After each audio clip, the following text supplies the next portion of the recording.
Bonjour à tous.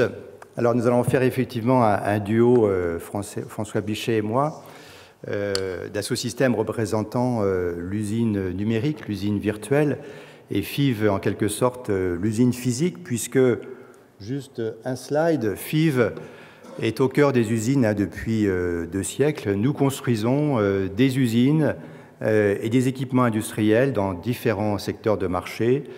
D'une part, l'industrie lourde, les process du ciment, de l'acier, du verre, et plus récemment dans l'industrie manufacturière, principalement dans le secteur automobile et aéronautique, avec 85% d'activité à l'export. On espère faire prochainement plus d'usines en France pour nos clients, avec une très forte présence régionale, puisque sur les 8000 collaborateurs, 4000 sont en France et la plupart dans les régions du Nord et de l'Est, qui sont les sites historiques de développement de FIV. Alors FIV s'inspire, au-delà je dirais, de son expérience d'ingénierie, de 2 sources récentes. La première, c'est un think tank que nous avons créé en 2012 à l'occasion de notre bicentenaire, l'Observatoire FIV des usines du futur, qui est un cercle de réflexion et qui porte ces réflexions dans l'espace public, qui publie un certain nombre de documents sur l'usine du futur, les grands enjeux, qui a organisé une conférence des citoyens en 2012 sur la thématique de l'acceptation de l'industrie et de l'usine dans la communauté de vie, et également des débats publics, en particulier, je vous signale qu'il y a un débat le 17 décembre prochain au Collège des Bernardins qui sera centré sur la place de l'homme dans l'usine, donc qui est une thématique qui a été largement développée ce matin.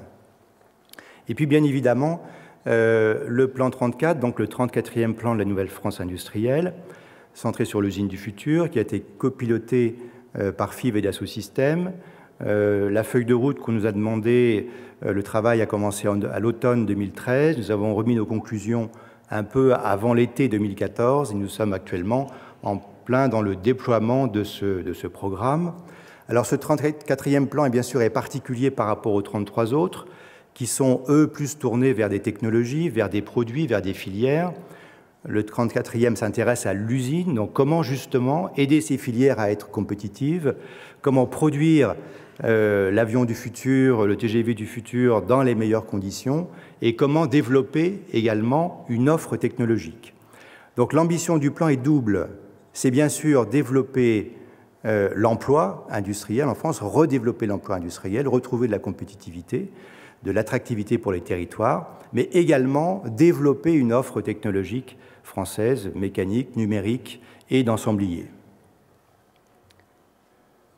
Alors peut-être, avant effectivement de rentrer plus dans le détail des grands piliers de ce plan, à quoi ressemblera l'usine du futur? Alors c'est un sujet qui a été largement débattu ce matin, donc je serai assez bref. Bien évidemment, des enjeux économiques, environnementaux et sociétaux qui sont considérables, ça a été encore rappelé par l'orateur précédent. Je voudrais insister sur 3 points. La flexibilité. Il y a encore 10 ans, on construisait des usines, je dirais, avec une stabilité de production qui était assez exceptionnelle. Donc on pouvait centrer l'optimisation sur un cahier des charges relativement unique. Aujourd'hui, les usines, tout en restant de plus en plus durables, puisque la plupart des outils de production durent 30 ans, en même temps, les clients ont du mal à imaginer leur production à l'échelle de 3 ans.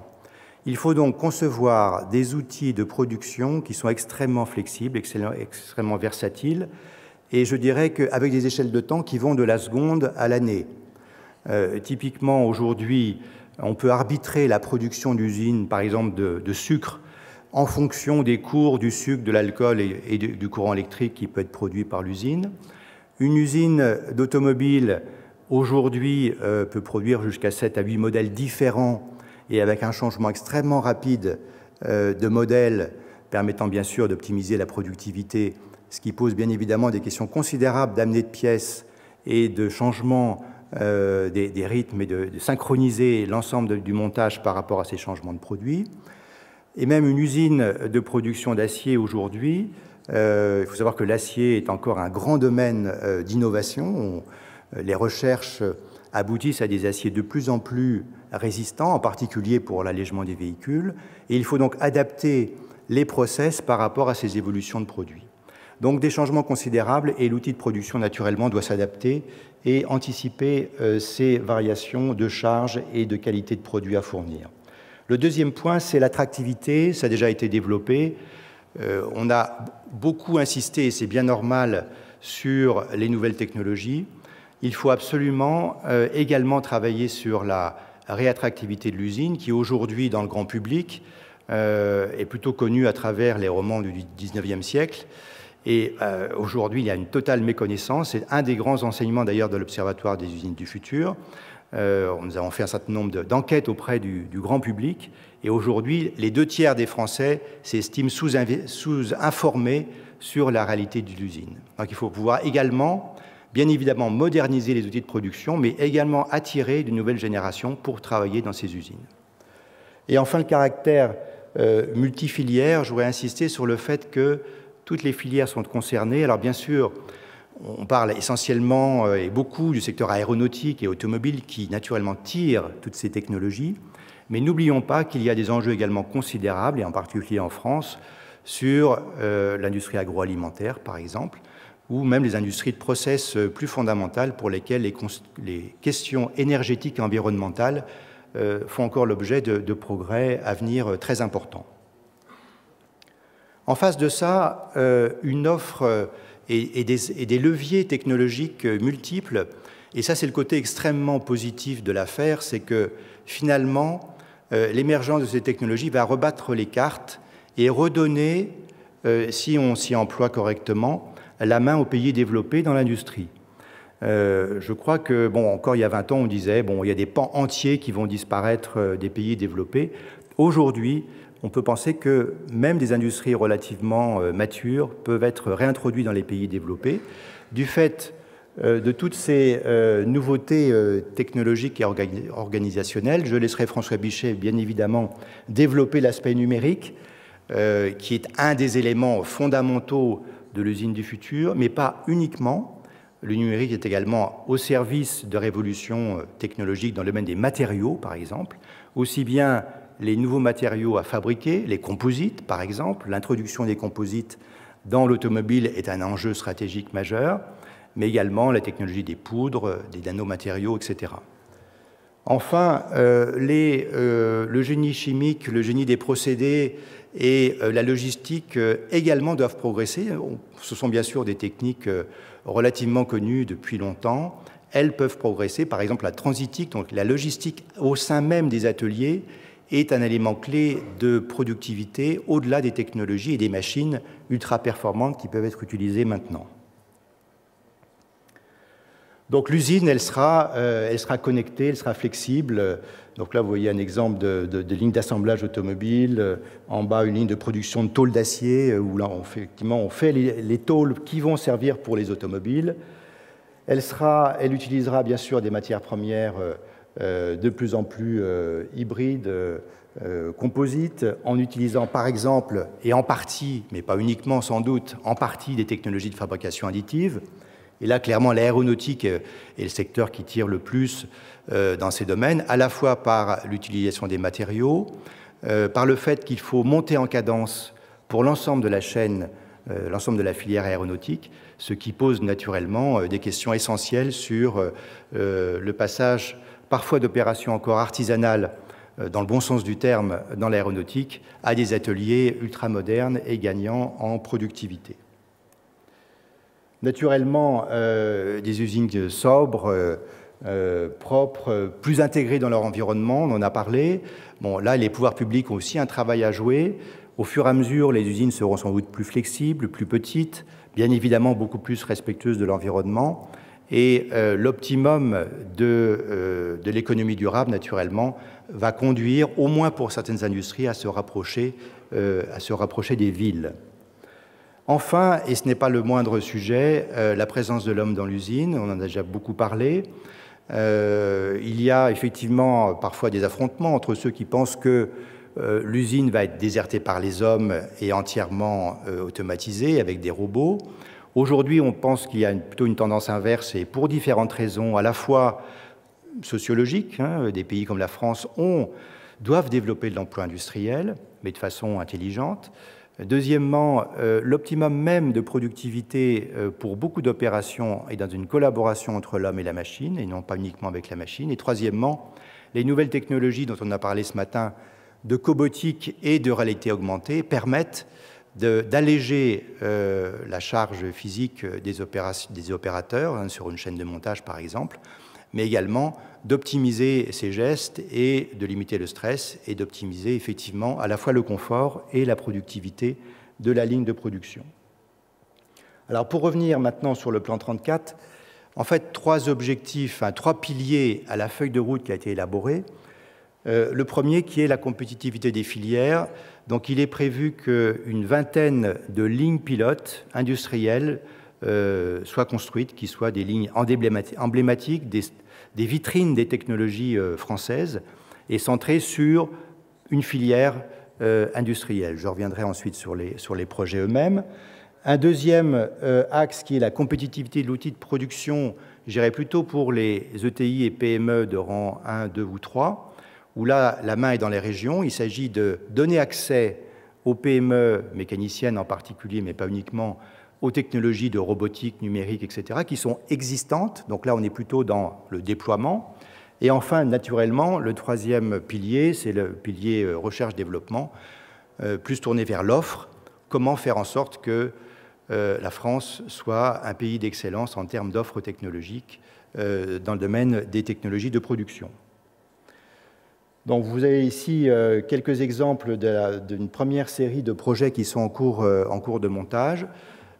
Certains seront autofinancés par les industriels, d'autres seront financés par la France via de l'investissement en fonds propres de BPI-France. C'est un outil financier qui vient d'être mis au point très, très récemment. Plusieurs intéressent l'Île-de-France, en particulier l'automobile, avec Renault, Aflin, Air Liquide également. Peut-être Lafarge, qui pour l'instant n'a pas encore défini son site de production, mais vous voyez que même des industries matures comme le ciment peuvent faire l'objet également de développement et d'usines du futur dans lesquelles on va optimiser à la fois la consommation énergétique, le recyclage de déchets et la qualité du ciment final produit.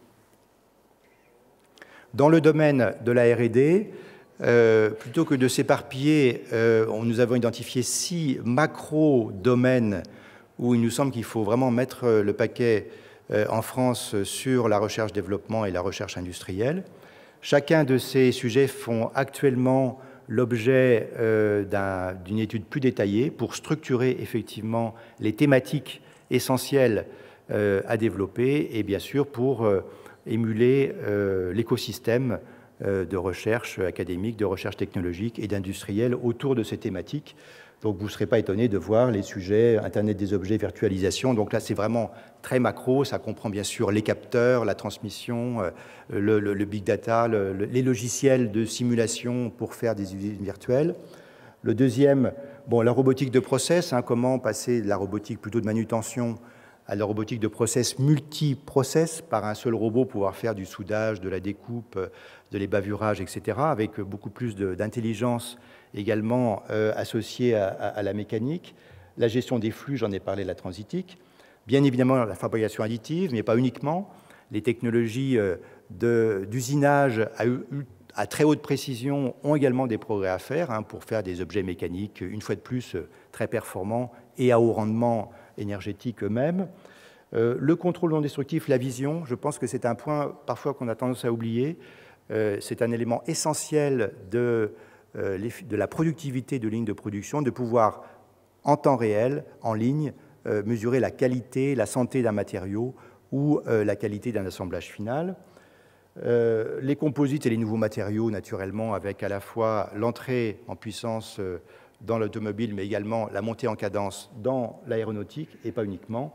Et enfin, la place de l'homme dans l'usine, qui, au passage, repose, et ça a déjà été exposé, la question de l'organisation dans l'usine. Et nous, il nous semble qu'au-delà de ces sujets technologiques, des recherches devraient être menées plutôt dans les sciences humaines pour voir comment les aspects organisationnels, managériaux, sociétaux peuvent être inclus dans les réflexions, de façon à ce que l'excellence opérationnelle puisse également bénéficier de ces sujets, même avec le meilleur outil de production au monde. Si l'organisation ne suit pas, si les chaînes de décision ne sont pas optimisées, ce sera peut-être lettre morte. Beaucoup d'industriels se sont également lancés là-dedans.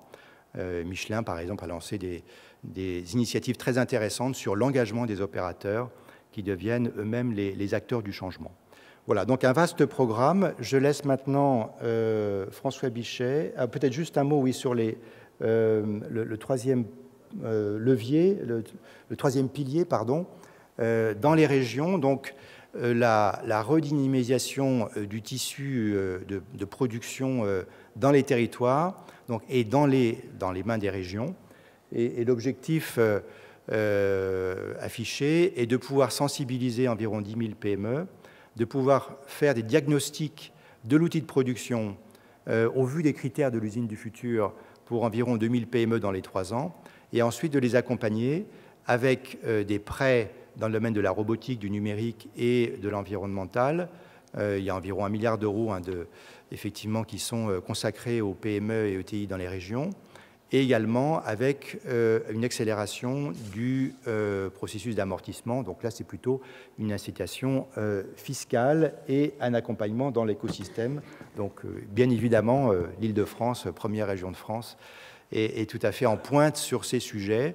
Il faut entraîner l'ensemble des régions françaises dans ce cercle vertueux. Je laisse maintenant la parole à François Bichet pour le volet numérique de l'usine du futur. Bonjour. Donc je suis ravi de parler de l'usine du futur au pôle systématique, parce que c'est justement une des caractéristiques de notre approche à Dassault Systèmes, d'avoir une approche systémique, système de l'usine. Donc c'est ce que je vais vous présenter. Et dans cette approche système de système, je vais vous présenter comment le numérique peut apporter des gains de compétitivité et au tissu industriel. Alors, je vais commencer par une brève présentation de Dassault Systèmes.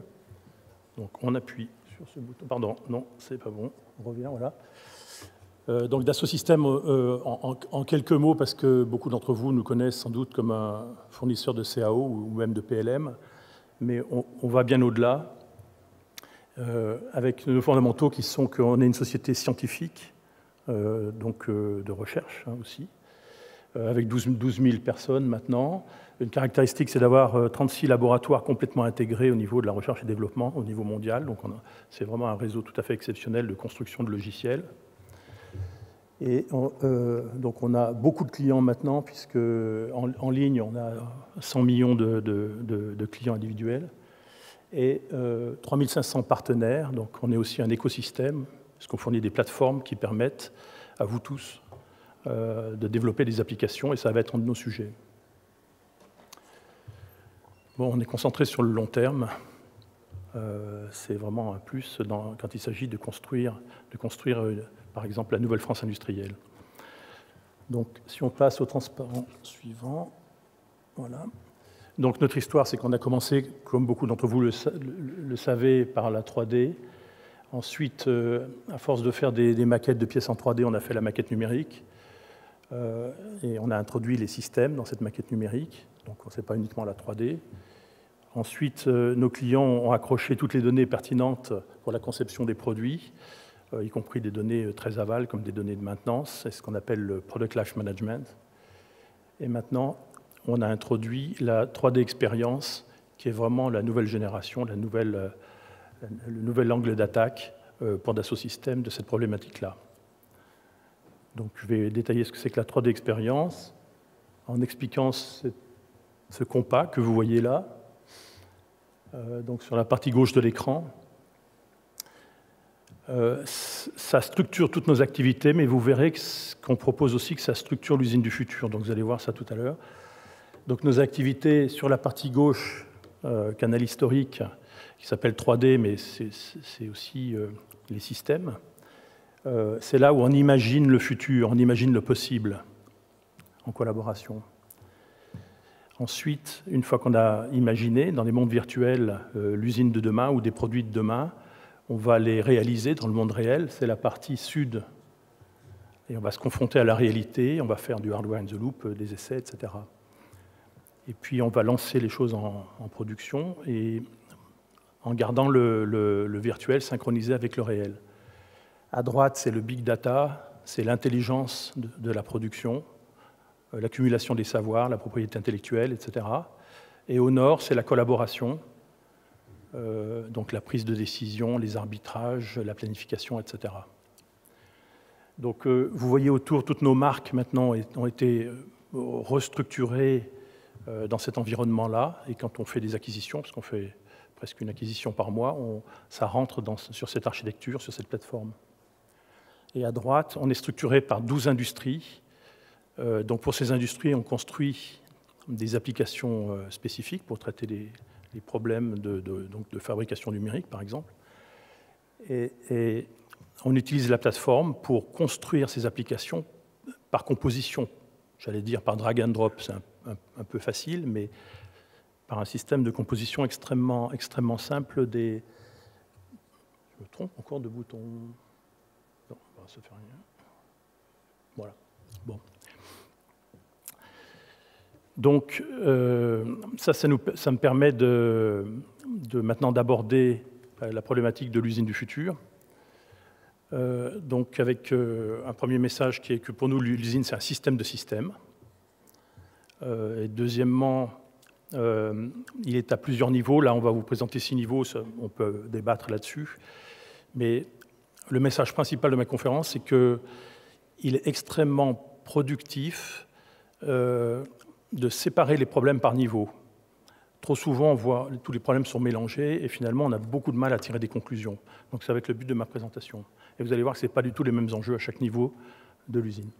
Donc, vous avez les 6 niveaux, comme vous pouvez lire, la chaîne de fournisseurs qui se décompose en sites industriels, qui se décompose en ligne, qui se décompose en stations, qui se décompose en ressources. Alors, les ressources, ça peut être des robots, ça peut être des hommes, et ce sont aussi les matières qu'on va utiliser et façonner. Et tout ça fonctionne ensemble grâce à des interfaces. Et ces interfaces deviennent de plus en plus importantes avec l'Internet des objets. À droite, vous avez la partie logistique. Il y a des lignes logistiques aussi. Et puis, la logistique se décompose jusqu'à la logistique très élémentaire d'un bras de robot qui va prendre une pièce à gauche pour la mettre à droite. Donc, voilà notre modèle. Et on va le dérouler. Je ne veux pas tout lire ce qui est marqué là, ça serait un peu épuisant, mais vous l'aurez sur le site de Systématique. Donc, ce qu'on propose, c'est que pour chacun de vous, on fait état de ce que le numérique permet et pourquoi c'est important pour le business, concrètement. Donc ça a été construit pour être presque une feuille de route. Il y a 4 ou 5 transparents. Si vous prenez chacun de ces articles et vous mettez un groupe de travail là-dessus, vous pouvez faire votre usine numérique, votre usine du futur pour la partie numérique. C'est extrêmement concret. Donc, dans la chaîne de fournisseurs, quels sont les grands enjeux? Un des plus grands enjeux, c'est le manufacturing as a service. Alors, c'est un mot pas forcément très adapté, mais ça décrit le fait que le business va être décomposé en unités élémentaires et pouvoir se recomposer à la demande sur le web avec les technologies modernes et de manière très rapide et très dynamique. Donc l'entreprise monolithique telle qu'elle existait auparavant, énorme, va être découpée en un fragment de prestataires qui sont en interaction et qui travaillent en collaboration. Bon, déjà, très souvent, il y a par exemple des prestataires qui déplacent leurs unités de production chez le client. Donc c'est leurs machines qui sont dans les ateliers du client. C'est un bon exemple de ça. Donc, si le business se recompose très rapidement, c'est assez extraordinaire pour prendre des nouveaux marchés. Si vous allez sur Alibaba, les sites chinois qui permettent la composition des business, la mise en relation des gens qui font du business, vous pouvez très rapidement trouver des fournisseurs en Chine, des clients en Chine, pardon, beau lapsus, et des fournisseurs aussi. Et donc le business se recompose. Donc il faut être prêt à affronter ce monde très dynamique et très dangereux pour le business, parce qu'il faut être compétitif.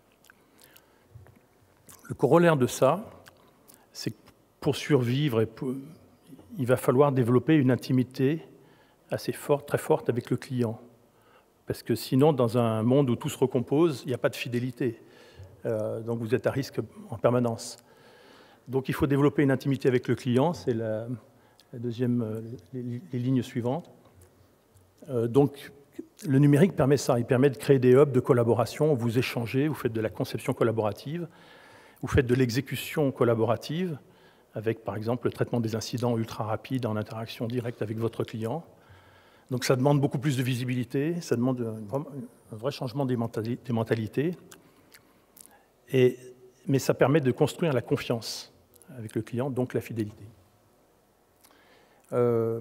Cette intimité, elle n'est pas simplement dans la conception et l'exécution, mais elle est aussi dans le fait de permettre à votre client de coller à son marché. On l'a dit, il y a une diversité de plus en plus grande des produits, une instantanéité de la demande, surtout dans la grande consommation, ce qui fait qu'il est très difficile pour les clients de coller à tout ça, de gérer tout ça. Et un fournisseur qui le suit dans cette démarche est à peu près certain que son client va lui être fidèle. Donc c'est un élément essentiel de la compétitivité. Et encore une fois, cette diversité, alors là on est en plein dans le numérique, c'est ingérable à la main. Enfin, l'optimisation logistique aussi, je fais juste une petite remarque pour dire qu'on a acquis récemment Quintiq, qui est vraiment le leader technologique dans l'optimisation des supply chains.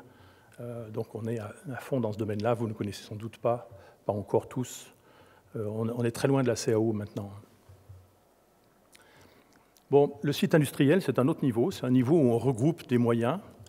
Donc il y a une fédération de moyens sur le site industriel. Donc les enjeux sont complètement différents.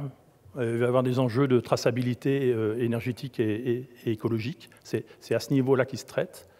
Donc il faut se mettre en conformité avec les nouveaux règlements et surtout exploiter les gisements de productivité qui sont possibles. Et avec FIV, on travaille beaucoup sur le sujet, parce que FIV est très spécialisé dans ce domaine. Bon, évidemment, la maintenance aussi se fait à ce niveau-là. Je passe. Bon, la ligne, c'est vraiment le cœur de l'usine. C'est la ligne qui produit la valeur. La valeur de l'usine, c'est le centre de la chaîne de valeur. Donc évidemment, optimiser la ligne, c'est essentiel, c'est critique. Et qu'est-ce qu'il y a de mieux que de l'optimiser dans le monde virtuel? Alors il y a une petite marche à monter, parce qu'il faut se mettre dans le monde virtuel, mais une fois qu'on y est, la simulation coûte quasiment rien.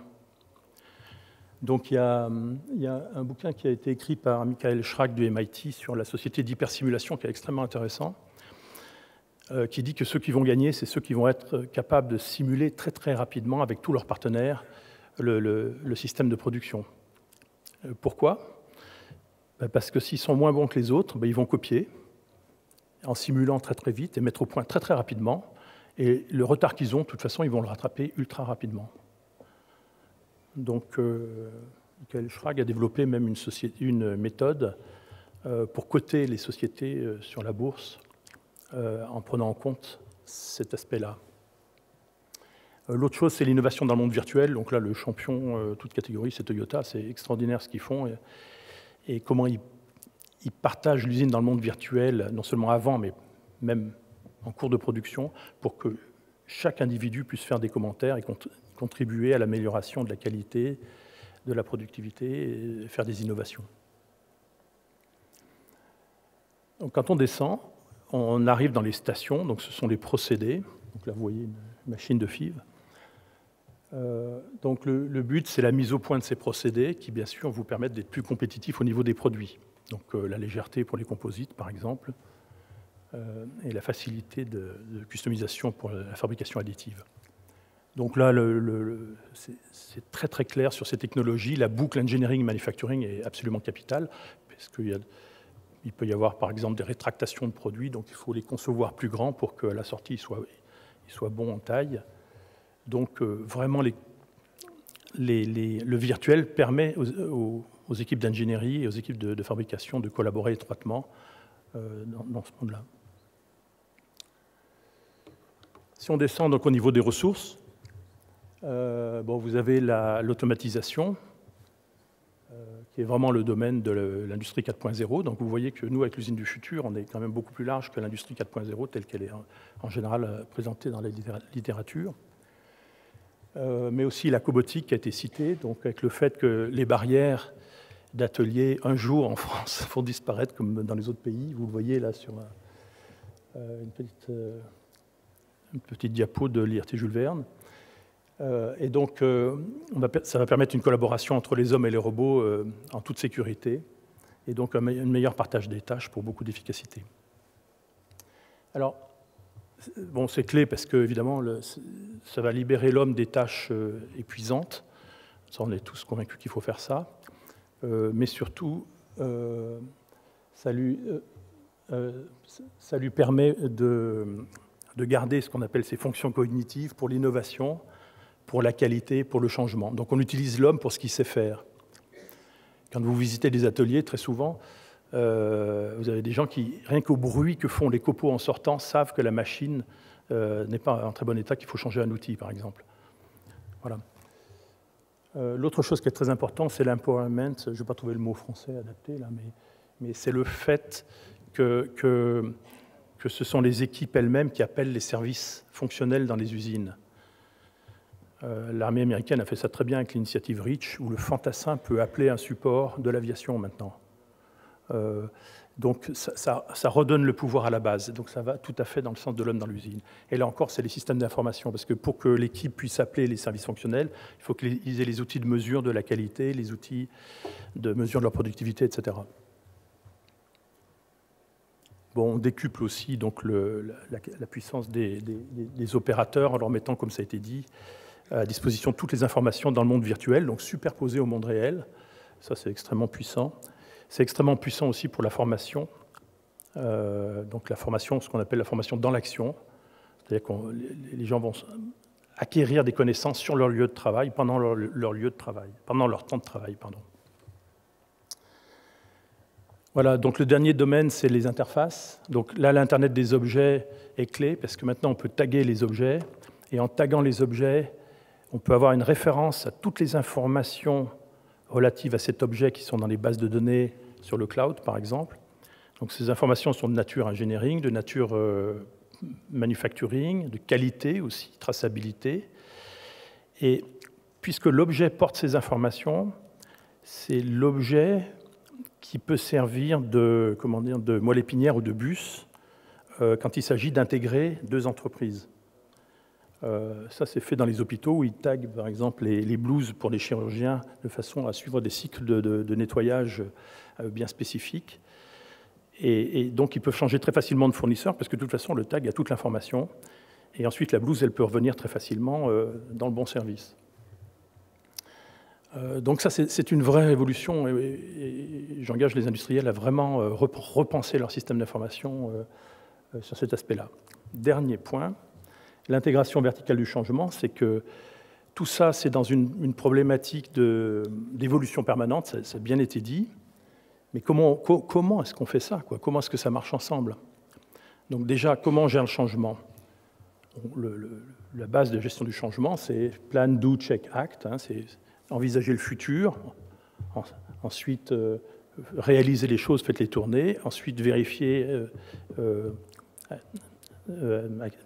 acquérir. Ayez la connaissance au sujet de ce que vous avez fait qui vous permettra de réagir au-dessus. Et donc ce petit compas-là, ce plan de check act, il faut l'avoir à chacun de ces niveaux. Mais comment ça marche ensemble? Si vous n'avez pas un système d'information super structuré, d'une part, et d'autre part ouvert pour que vous puissiez mettre tous vos outils actuels et existants dont les gens ont l'habitude et qui vous donnent satisfaction, c'est extrêmement difficile. Donc ça c'est le cœur hein, pour l'usine du futur. Et donc le but, c'est de permettre ce changement permanent et que petit à petit, il rentre dans les gènes de l'entreprise. Bon, j'ai une planche sur les PME, je ne veux pas les oublier, même si je suis un petit peu en retard. Donc les PME, le numérique leur permet de faire tout ce qu'on a dit, mais c'est particulièrement important pour qu'ils se mettent en réseau entre eux, régionalement, et avec leurs clients. C'est particulièrement important aussi pour la formation.